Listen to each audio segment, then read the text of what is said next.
ખેડૂતો પાસેથી 18,000 કરોડની ખરીદી કરી છે. અને ખરીદી જ કરી છે, પણ 2 મહિનાથી પૈસા નથી આપ્યા. એ માટે પણ પાલભાઈ આંબલિયા જે છે ખેડૂત આગેવાન, એમણે પણ રજૂઆત કરી છે કે ભાઈ અમને પૈસા નથી મળ્યા. તો આ 2 રજૂઆતો એમણે કરી હતી.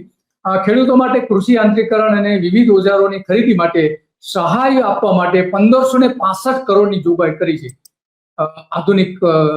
આધુનિક યંત્રીકરણ એટલે કે જો યાંત્રિકરણ અત્યારે જરૂરી છે, કારણ કે ખેડૂતોને મજૂરો મળતા નથી. ઊંચી મજૂરી આપવી પડે છે. 1,000 રૂપિયા ખેડૂતોને મોસમ જયારે હોય છે ત્યારે આપવા પડે, 1,000 રૂપિયા દિવસના.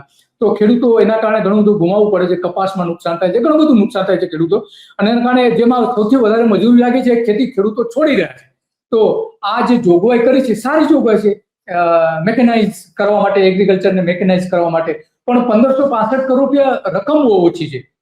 કારણ કે એવા ઘણા બધા ઓજારો આવી ગયા છે કે જે હવે ખેડૂતો મજૂરો વગર જાતે આખું ખેતરનું કામ કરી શકે એવા ઘણા બધા ઓજારો આવી ગયા છે.